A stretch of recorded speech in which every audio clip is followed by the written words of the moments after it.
Bienvenue dans cette vidéo, c'est Lucas de Beauty Accelerator. J'espère que tout le monde va bien. On va parler de quelque chose que la plupart des pros de la beauté ne font pas, c'est leur avatar client. Alors, qu'est-ce que c'est qu'un avatar client? Un avatar client, c'est une représentation de votre client idéal. D'accord? Voilà, beau client idéal. C'est une représentation de votre client idéal. Vous allez devoir faire ce travail-là, comprendre quel est votre avatar client, parce que toute votre communication va se baser sur cet avatar client-là.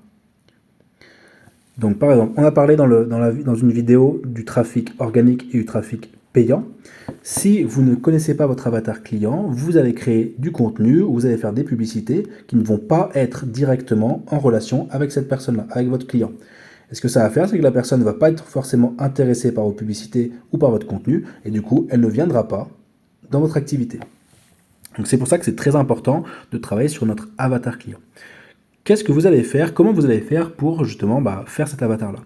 Il faut dans un premier temps comprendre quelle est cette personne, donc c'est-à-dire quels sont ses objectifs. Quels sont les objectifs de cette personne? Quelles sont ses peurs? De quoi elle a besoin, ses besoins? Qu'est-ce qu'elle vient chercher chez vous? D'accord?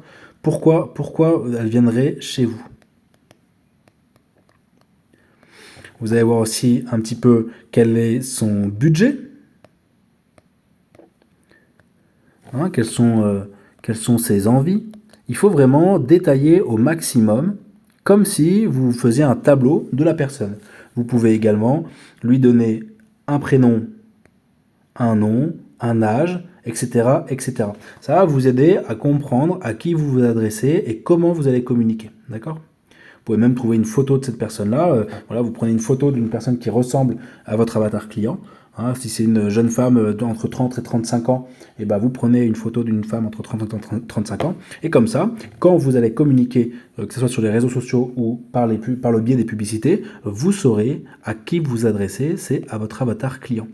Et c'est très important parce que si vous ne faites pas ce travail-là, si vous ne savez pas quel est votre avatar client, toute votre communication ne pourra pas être objective, ne pourra pas être impactante. Hein, on a vu que une bonne communication, ça doit être intense, dans le sens où il faut vraiment que ça parle à la personne, et il faut que ça soit répété. Si c'est pas intense, parce que vous n'avez pas fait le travail de l'avatar client, et la personne, elle n'aura rien à faire de votre publicité, elle n'aura rien à faire de vos services. D'accord ? Donc il faut vraiment faire ce travail au niveau de l'avatar client pour justement comprendre quel est le client ou la cliente type qui vient chez nous. Pourquoi est-ce qu'elle vient chez nous? Quelle est sa situation? Quelles sont ses envies? De quoi elle a besoin? Qu'est-ce qu'elle aime quand elle vient chez nous? Et ça va être vraiment important parce que vous allez pouvoir justement communiquer sur toutes ces choses-là. Qu'est-ce qu'elle veut pas? Quels sont les services qu'elle n'aime pas? Qu'est-ce qu'elle ne veut pas dans un salon ou dans un institut? Et donc vous allez pouvoir communiquer sur toutes ces choses-là pour aider les personnes, d'une, à vous faire confiance, à vous connaître, et puis après, à prendre rendez-vous chez vous.